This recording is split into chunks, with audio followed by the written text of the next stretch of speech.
toujours ouverte. C'est bon? Ah.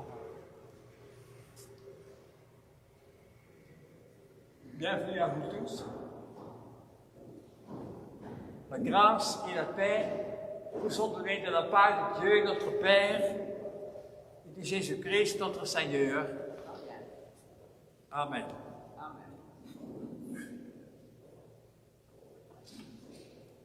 Ça marche bon? Ah, bien. J'espère que vous m'avez écouté. Oui, entendu. Alors, le Seigneur nous appelle,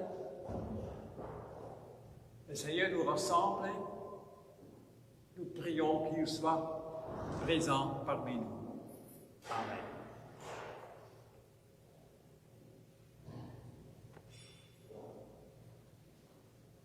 Je vous lis le texte du premier verset du psaume 65. Et nous écoutons après ça la mélodie jouée par l'organiste. Vers toi, Seigneur, font nos louanges dans ta maison de paix. Ô Dieu, reçois cette humble offrande où ton amour se plaît.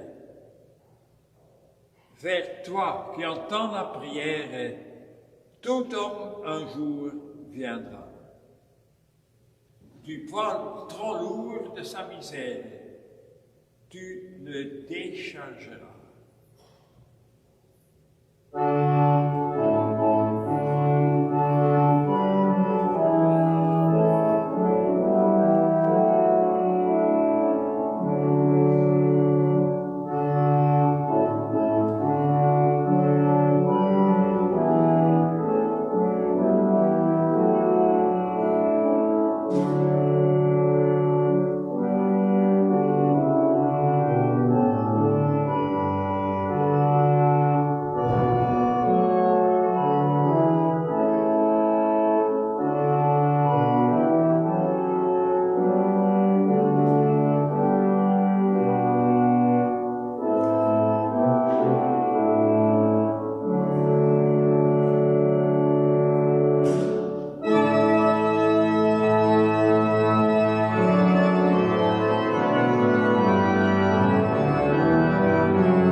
Prions le Seigneur.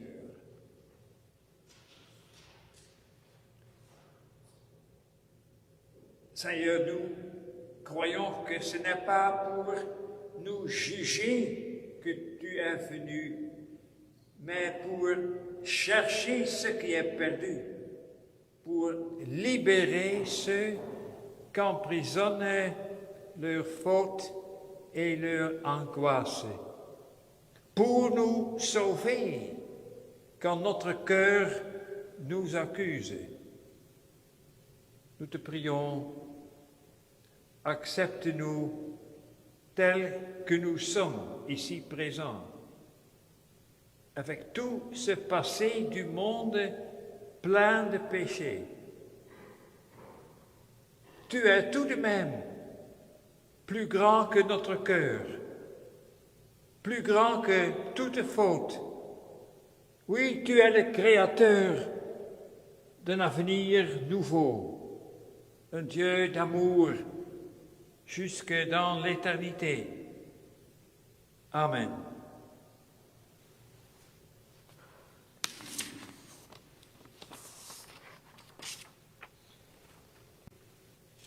Je vous lis ces 3 lignes. Seigneur, aie pitié de nous. Christ, aie pitié de nous.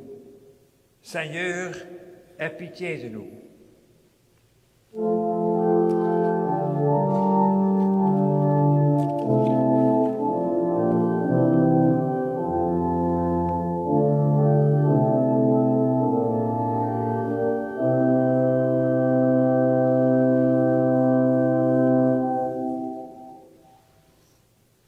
Écoutez la parole du pardon.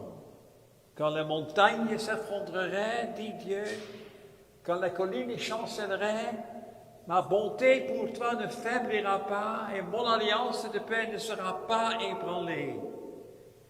Je t'aime d'un amour éternel et je te garde ma miséricorde. Et voici comment Dieu a manifesté son amour. Il a envoyé son Fils unique dans le monde, afin que par lui, nous ayons la vie. Amen. Louange à toi, Seigneur Jésus. Alléluia, Alléluia, pour ton pardon, pour ton salut. Alléluia, Alléluia.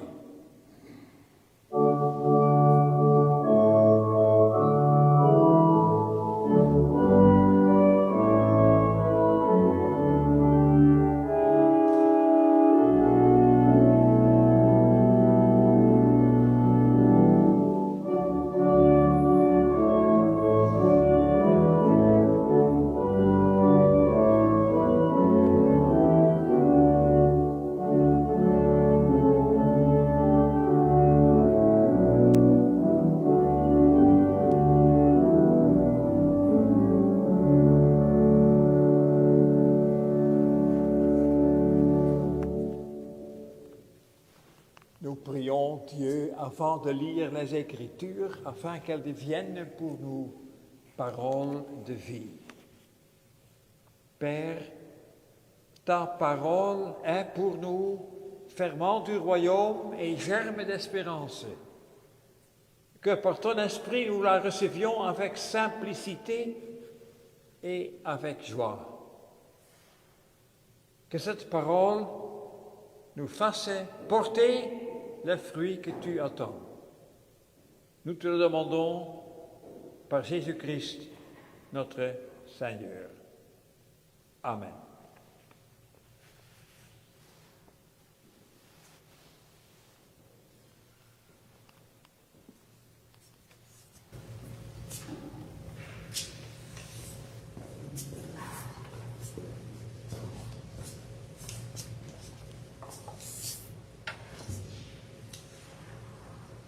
Première lecture biblique, Pierre 1, les versets de 3 à 9. Béni soit Dieu le Père, Père de notre Seigneur Jésus-Christ. Conformément à sa grande bonté, il nous a fait naître de nouveau à travers la résurrection de Jésus-Christ pour une espérance vivante, pour un héritage qui ne peut ni se détruire, ni se souiller, ni perdre son éclat.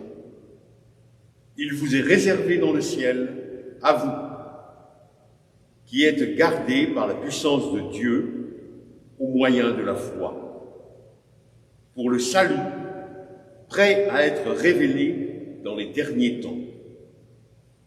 C'est ce qui fait votre joie, même si maintenant, puisqu'il le faut, vous êtes pour un peu de temps attristés par diverses épreuves.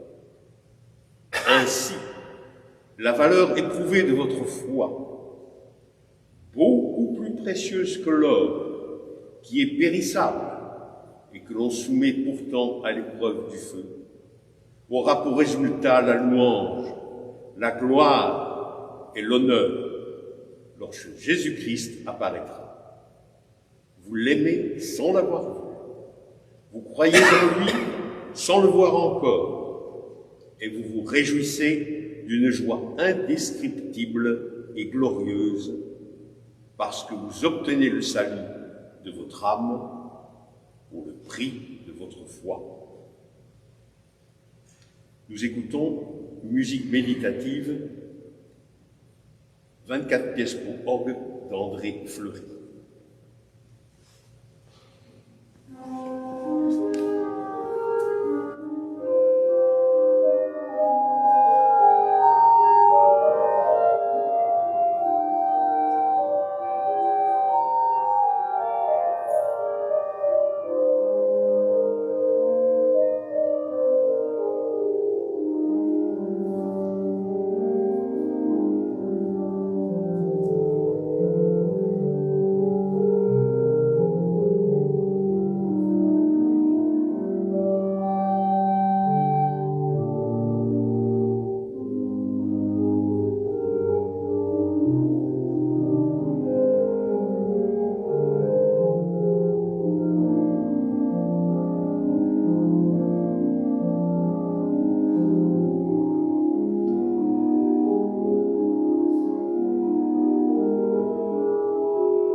La seconde lecture biblique est extraite de l'Évangile selon Jean, Jean 10, les versets 11 à 16. Jésus nous dit « Je suis le bon berger. Le bon berger donne sa vie pour ses brebis. Le simple salarié, quant à lui, n'est pas le berger, et les brebis ne lui appartiennent pas. Lorsqu'il voit venir le loup, il abandonne les brebis et prend la fuite. Alors le loup s'en empare et les disperse. Le simple salarié s'enfuit car il travaille pour de l'argent et ne se soucie pas des brebis. Moi, dit Jésus, je suis le bon berger. Je connais mes brebis et elles me connaissent, tout comme le Père me connaît et comme je connais le Père. Je donne ma vie pour mes brebis. J'ai encore d'autres brebis qui ne sont pas de cet enclos-là. Aussi, il faut que je les amène. Elles écouteront ma voix et il y aura un seul troupeau et un seul berger. Ainsi se termine la lecture du jour.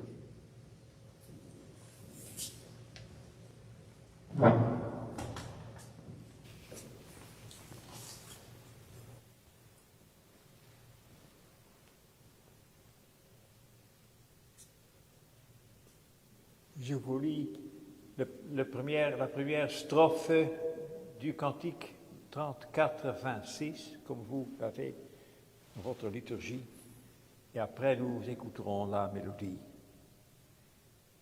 Christ est vraiment ressuscité. Ne cherchons plus à la tombe. Il est vivant dans la gloire. Alléluia, Alléluia, Alléluia.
Nous avons écouté les mots de Jésus au début de notre lecture de l'Évangile.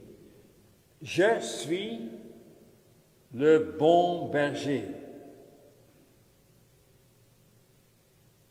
Le Jésus de l'histoire a-t-il vraiment dit ces mots? L'évangéliste Jean nous a décrit Jésus comme disant un tel propos sur soi-même. Les évangélistes du Nouveau Testament, il y en a 4 comme vous savez, n'étaient pas des journalistes. Leur but principal n'était certainement pas de donner un compte-rendu exact de ce qui s'était passé dans une certaine situation. Plutôt, leur objectif était d'appeler le lecteur à la foi en Jésus-Christ. Et en ça, ils vont ensemble, ces 4 évangélistes dans le Nouveau Testament.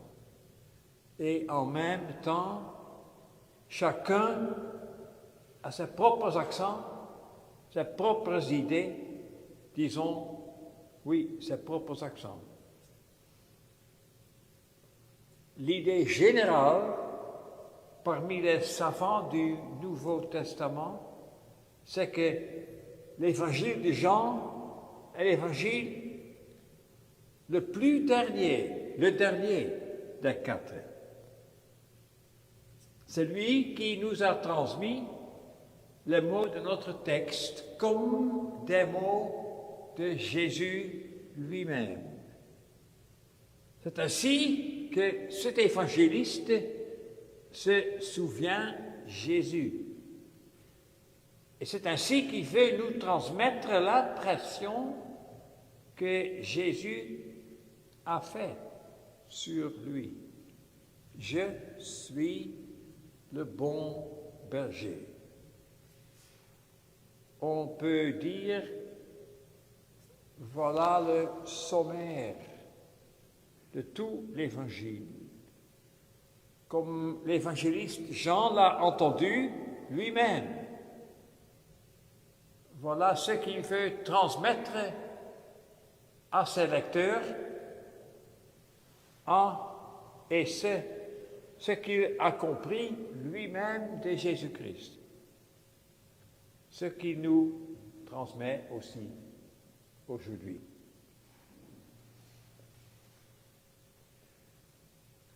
Toujours dans la tradition chrétienne, l'Église entend l'évangile du bon berger dans le temps de Pâques, ce 4e dimanche de Pâques. Ça semble peut-être étranger, parce que ces mots nous sont présentés comme parlés par Jésus pendant sa vie terrestre. N'avons-nous pas déjà vécu la Semaine Sainte avec le témoignage de la fin de cette vie terrestre, c'est-à-dire de la crucifixion et de la mort de Jésus? N'avons-nous pas célébré la fête de Pâques, de la résurrection de ce Jésus? Alors, ne vivons-nous pas maintenant avec Jésus dans une autre situation à laquelle ces mots ne s'appliquent plus? Non, au contraire. L'Église a toujours eu et conservé l'idée que c'est seulement après la croix et la résurrection de Jésus qu'on peut comprendre la portée de ces mots de Jésus. Je suis le bon berger. Nous trouvons le rapport avec le témoignage sur la croix déjà établi par Jésus lui-même dans ce même contexte, en Jean 10.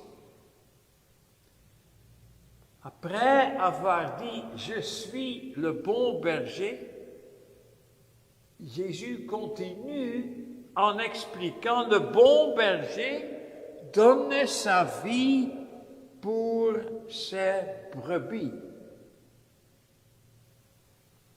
Voilà alors ce qui caractérise le bon berger, c'est-à-dire le berger dans le vrai sens du mot.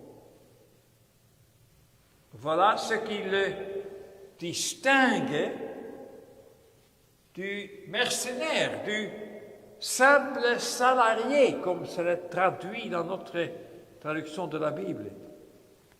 Ceci fait seulement le métier de berger. Il y en a vraiment engagé lui-même.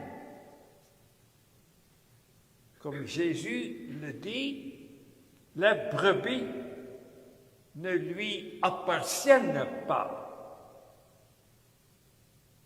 Alors, il travaille pour l'argent et ne se soucie pas des brebis, ne se soucie pas de ces brebis.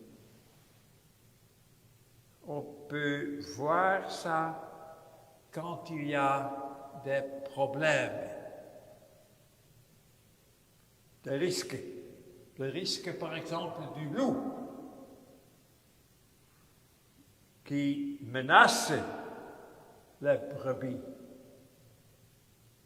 Quand une telle menace se manifeste, le mercenaire, le simple salarié, s'enfuit. Il va se mettre soi-même en risque. Il serait fou s'il le ferait. Et la brebis, le loup, s'en empare et la disperse, dit Jésus. Oui, c'est comme ça, bien évidemment. C'est la nature. Et peut-on reprocher ça aux mercenaires? Mais pour le bon berger, c'est-à-dire le vrai berger, c'est autre chose. Il est en personne le propriétaire des brebis. C'est à lui que les brebis appartiennent.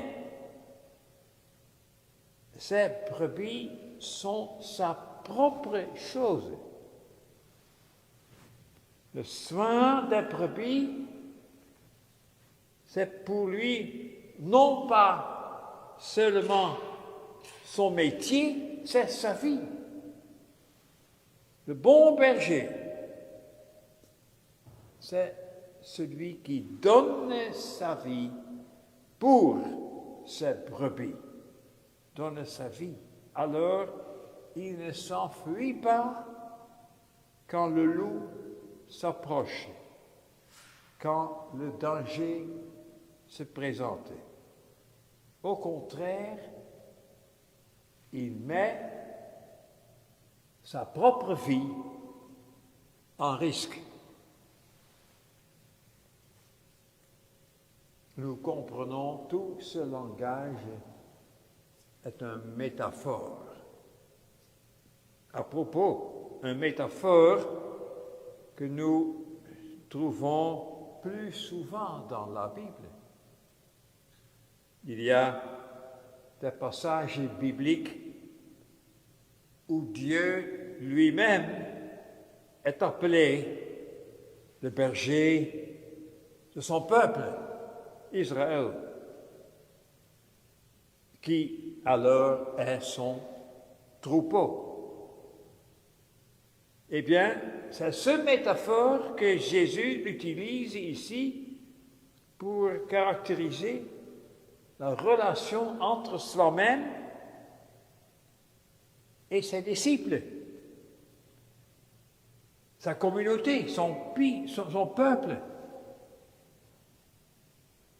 comme une application plus spéciale de la relation entre Dieu et son peuple. Et nous voyons que Jésus lui-même parle ici aussi métaphoriquement de la fin de sa propre vie. La crucifixion, la mort, en disant « le bon berger donne sa vie pour ses brebis ». En écoutant ça, nous comprenons de nouveau cette mort ne sera pas seulement son destin, ce sera exactement plutôt son propre acte, un acte de majesté, confirmé en tant que tel dans la résurrection, n'est-ce pas? Le message de Pâques que le crucifié est de nouveau en tant que tel le vainqueur.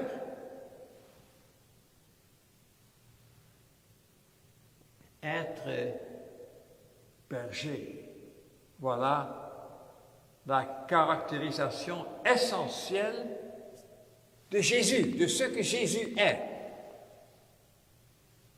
de ce que sa présence dans notre monde signifie. Être berger, ça veut dire qu'il y a un troupeau, qu'il y a des brebis, disons des gens, hommes et femmes, qui lui appartiennent et à qui il lui-même appartient. Il lui-même appartient. Le berger, c'est celui qui appelle ses brebis au début de la journée et qui les dirige vers le pâturage, là où on peut vivre et fleurir. Voilà la vocation, disons, la raison d'être du berger. Quittons la métaphore et parlons de la réalité. Voilà ce qui caractérise la raison d'être de Jésus lui-même. Il est venu parmi nous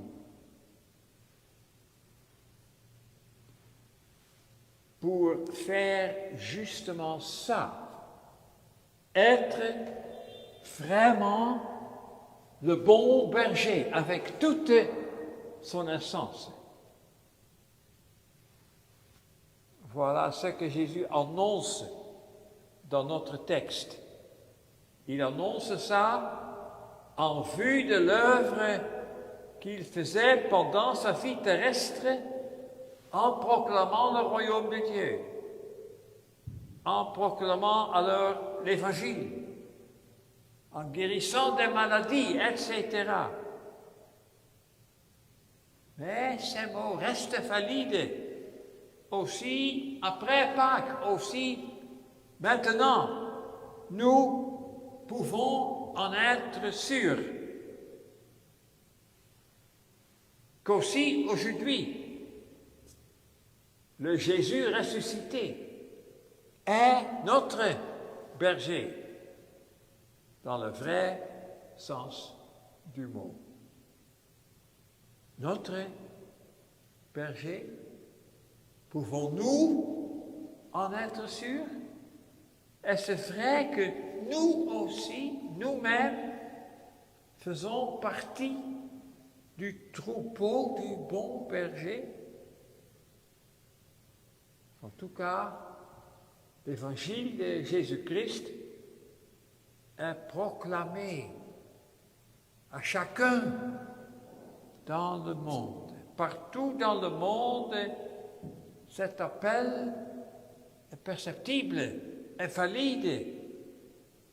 Si nous voulons entendre, c'est vraiment à nous tous que Jésus dit, « Je suis le bon berger, votre bon berger. » Amen.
Après la confession de foi, nous écouterons immédiatement la mélodie du cantique 61, 85.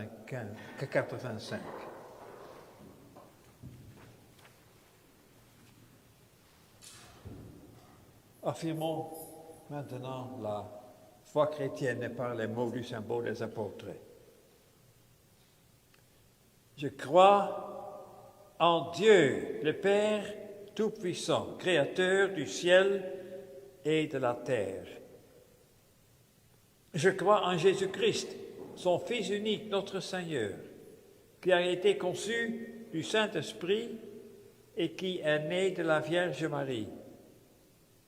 Il a souffert sous Ponce Pilate, il a été crucifié, il est mort, il a été enseveli, il est descendu aux enfers. Le troisième jour, il est ressuscité des morts. Il est monté au ciel. Il siège à la droite de Dieu, le Père Tout-Puissant. Il viendra de là pour juger les vivants et les morts. Je crois en l'Esprit Saint. Je crois la Sainte Église universelle, la communion des saints, la rémission des péchés, la résurrection de la chair et la vie éternelle. Amen.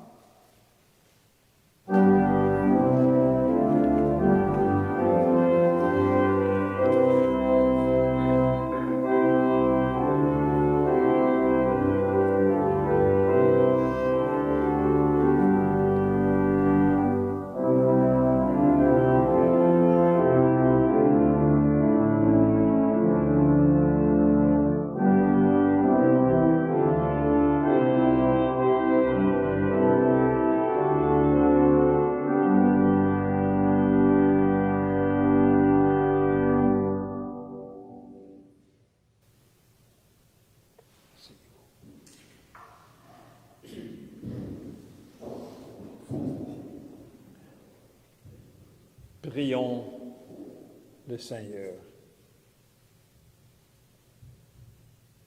Seigneur notre Dieu, c'est en toi que nous voulons nous confier.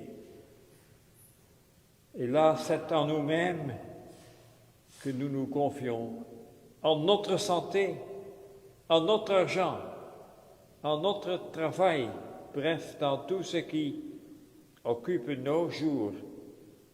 Trop plein quand tout va à son rythme, trop vide quand le corps ou le boulot s'incline. Nous le mesurons jour après jour. Seigneur, fais que nous sachions écouter et suivre celui qui mène à la vie plutôt que celui qui ne vient que pour voler, tuer ou détruire. Aide-nous à ne pas rester enfermés dans ce que nous voyons ou vivons.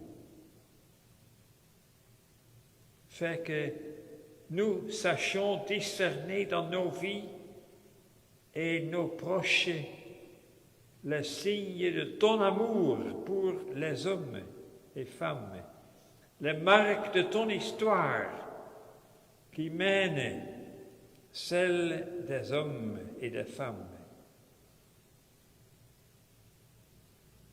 Seigneur notre Dieu, nous te faisons confiance. Mais tu le sais, que nous avons besoin de paroles. Fais que nous sachions les écouter et suivre le bon berger dans notre vie, jour après jour.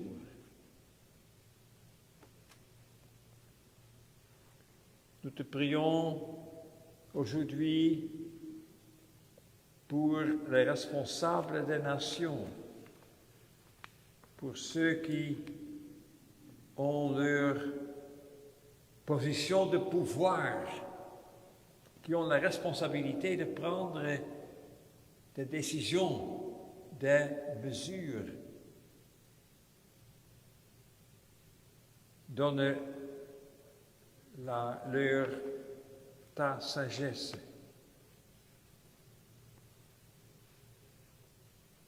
Que les mesures sont des mesures sages, que les décisions sont de bonnes décisions pour le bien-être des nations sur lesquelles ils ont leur pouvoir. Sois avec ton Esprit Saint là où les discussions ont lieu. Ne laisse pas, ne quitte pas notre monde, notre société mondiale.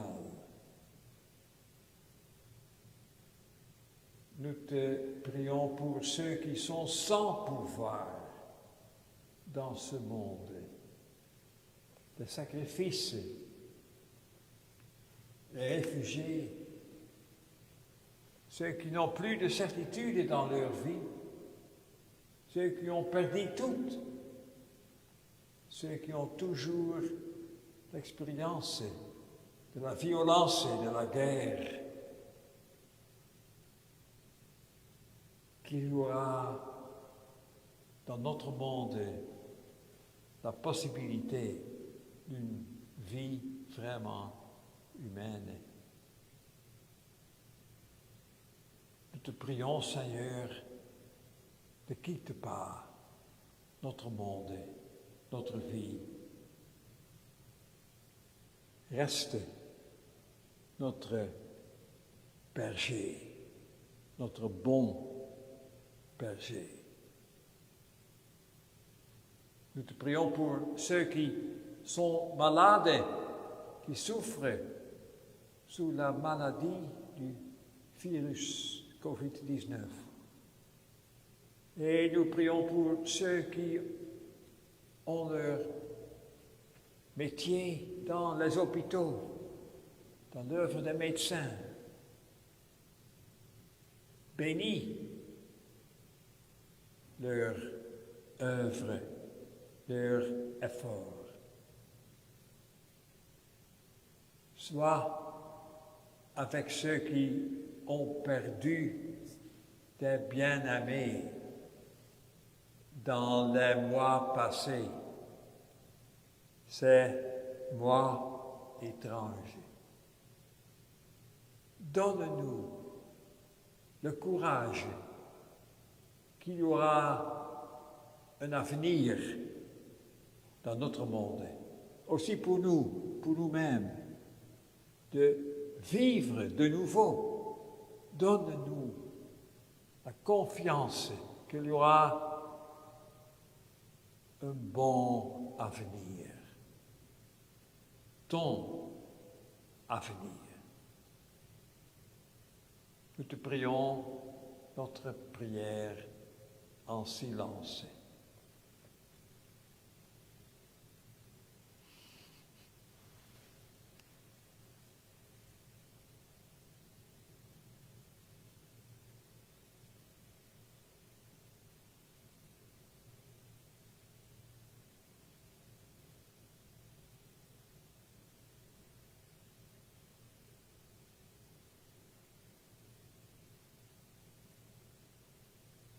Par Jésus-Christ notre Seigneur.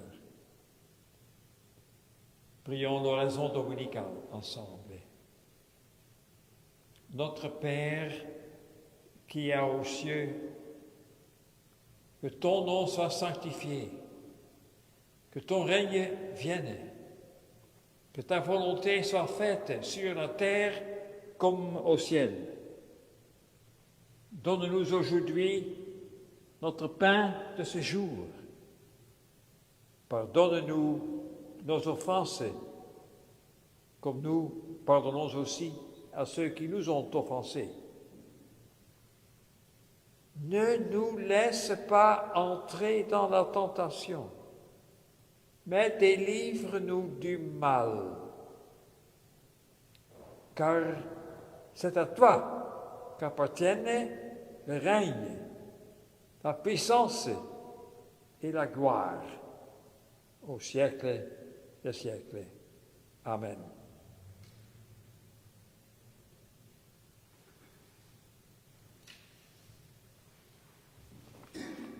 Maintenant, il y a écrit dans la liturgie, il y a des annonces et des collectes, mais vous lisez vous-même ce qui est écrit ou vous avez des annonces. Bon.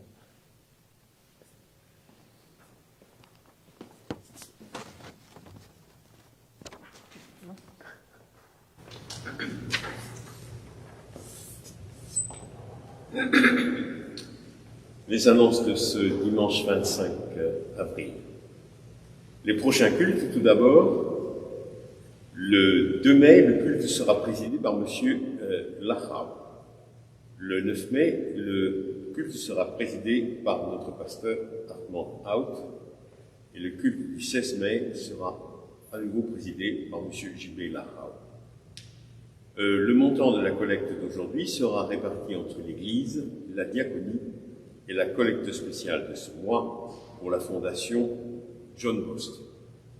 Je rappelle que la fondation John Bost est une fondation qui se trouve en France et qui aide particulièrement les personnes handicapées mentales ou handicapées moteurs.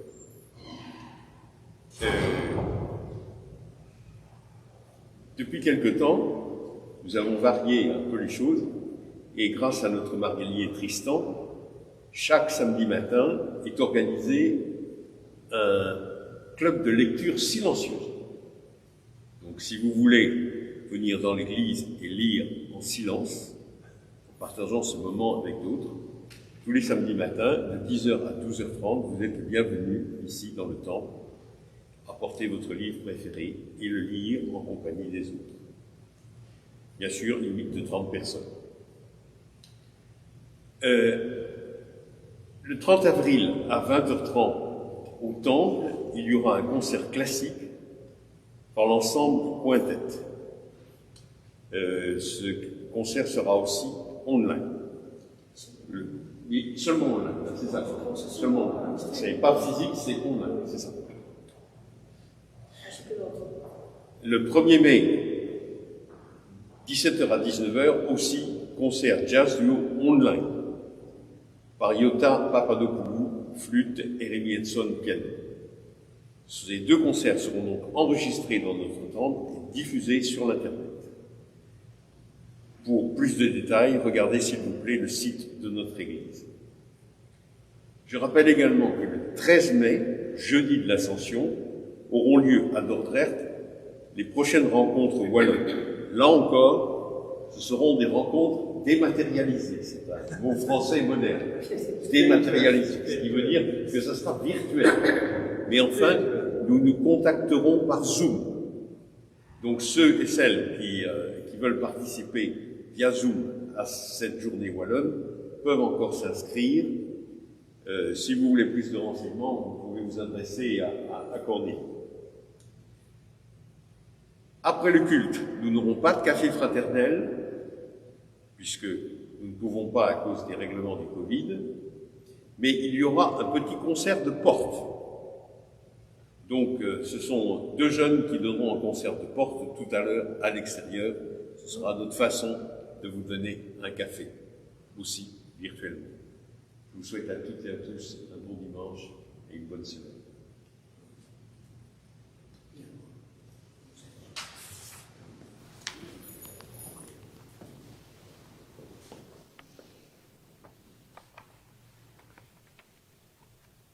Je vous lis maintenant encore le texte de la première strophe du cantique 33-03 que vous avez dans votre liturgie. Tu nous aimas, ô bon berger, d'un amour sans mesure, d'un amour qui veut supporter l'épreuve la plus dure. Dans un profond abaissement, tu t'offres à notre vue. En peine, en souffrance, en tourment, pour la brebis perdue. Et alors, la deuxième strophe. Nous écouterons maintenant 2 fois la mélodie de ce cantique.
Allez en paix avec la bénédiction de la part de Dieu. La grâce de notre Seigneur Jésus-Christ, l'amour de Dieu, la communion du Saint-Esprit soit avec vous tous. Amen.